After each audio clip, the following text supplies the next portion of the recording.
I had my first bout of motor tics when I was around the age of 11. Uh, I was uh, at this place that was throwing a party for the youth kids. It was a charity place called Rives Hall. Uh, I was talking to this person, I guess, or I don't remember how people noticed that I was ticking or whatnot, because it wasn't big muscle tics or whatever where it's popping and stuff like that. It was just the muscle fibers in my body ticking, and I was accused of being on taking a bunch of pills or something, and or taking medicine from my mom's pill cabinet.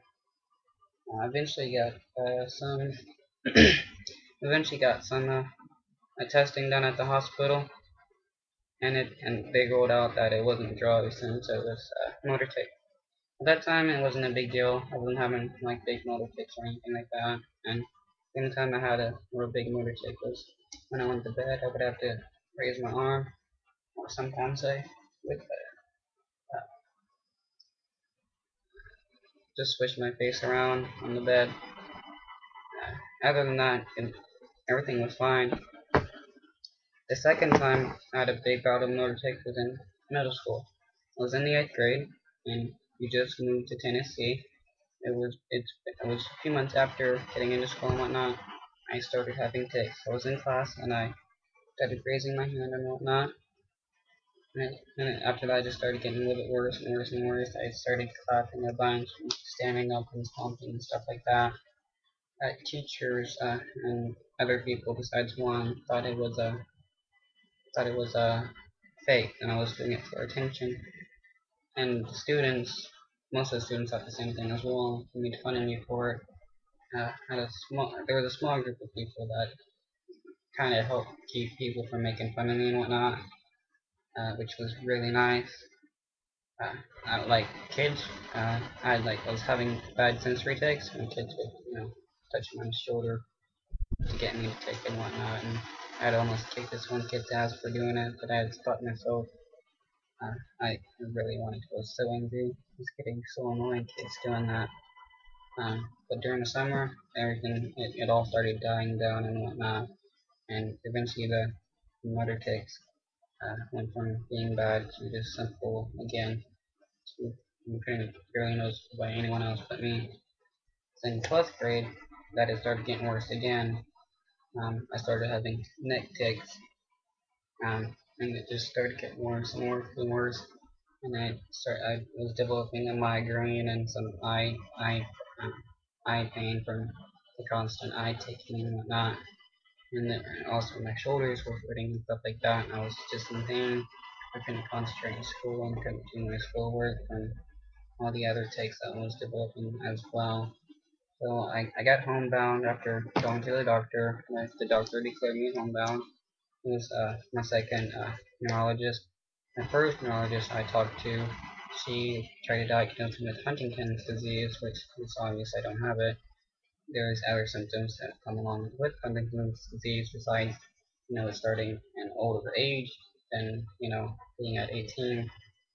So we thought she was just completely ignorant and decided to go to a new doctor. She was the one who provided more help.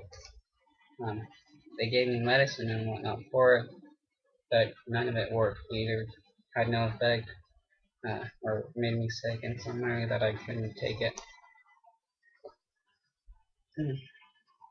How I eventually found out that cannabis worked for me was I was having a get together with some friends and we were smoking cannabis, and it was after a while after smoking and I realized that I wasn't ticking, and I was sitting here talking straight and it's not. I was like, wow, this is actually working, and I was wondering what was stopping the tics. I wasn't too sure what it was. Um, so I waited the next day, and I had let my tics start again. Usually in the mornings I don't have tics. Like sometimes it depends between 30 minutes and an hour, sometimes less, a little bit more. I won't have any tics. So, it's a nice lucky break when I wake up. Uh, so the next day I smoked again, and the tics almost instantly stopped. I was so happy about it. But I was actually able to find something the fact that cannabis doesn't make me sick like the other medicines does was even a bigger plus, because then I don't have I won't get sick from it, and I don't have the chance of ODing off of it. Taking a bunch of it at once and killing myself. So there were some great pluses to finding out this worked. Um, it's just been since then that I've been smoking more cannabis as I needed to. I had smoked previously too that day. I've started smoking cannabis when I was young, and I've always smoked cannabis because I enjoyed it. I thought it was really it's really good. It's a good experience, and I don't see anything wrong with cannabis. It doesn't cause me any harm in any way. So. Uh, I'd always smoked it. I'm not too sure as to why it helped before then. I mean, it helped after then, and not before, because before that day, I was still smoking cannabis, and I was still having tics. It might maybe not have been enough cannabis. I don't know at the time. I'm not too sure why it helps now. But ever since then, it has always helped me, and every time I had a tic, I would smoke some cannabis and it would go away. Or if I have some tic sensations, which sometimes can be the worst if if you don't know any way of relieving it besides having the tics itself, because of the feelings. It's like feeling a sneeze in your nose, but in your arm or in your shoulders or somewhere, and you just don't know how to get rid of it, or you just can't get rid of it. Sometimes you can't get rid of the feeling without ticking. Sometimes, if I can keep myself from ticking long enough, the sensation will go away. It absolutely drives me crazy. I'm absolutely happy that cannabis helps keep that away as well. Because sometimes, so that my tics do get really strong, so I have to smoke a little bit extra weed and more in order to keep it away. Because sometimes I can smoke a bowl or two and it won't work, or it will just barely take away the sensation.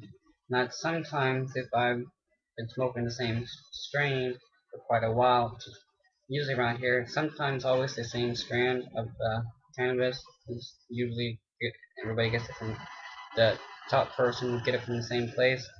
But I know a couple people who usually get different strands sometimes. Some a little bit more expensive kind, and that doesn't it's more expensive and you get a bigger high from it, which other people like, but in my case, I need weed that just helps take away the tics. If I don't get high from it, it's no big deal. So it was actually kind of a waste for me to get the more dank stuff. 'Cause I thought maybe it would last, since the high might last a little bit longer, the tics will stay away a little bit longer.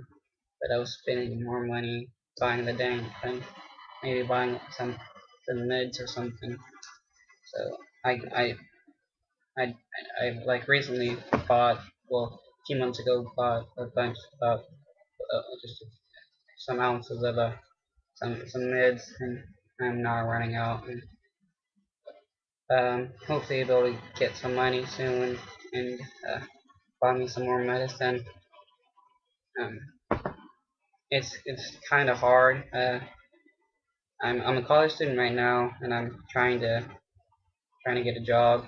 I'm working with my brother and what he's doing. So hopefully, I'm find college boring, and I actually want to work more than go to school. So this is actually a good thing for me. What I'm actually wanting to do is move to a state with medical cannabis and make cannabis products for other medical users who need it. Which it would be perfect for me, since I can start my own business, or at least start a home business. Maybe if everything works out, I can start a home business selling cannabis products to people.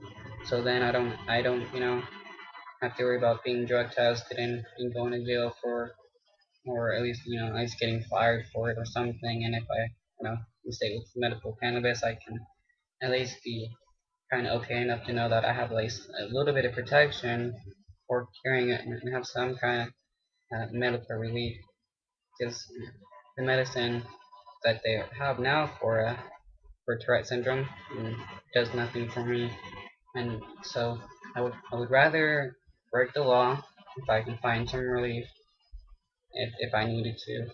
I don't find smoking cannabis that big of a deal. That's, everybody wants to make it, oh, cannabis is evil and it has no medical uses whatsoever.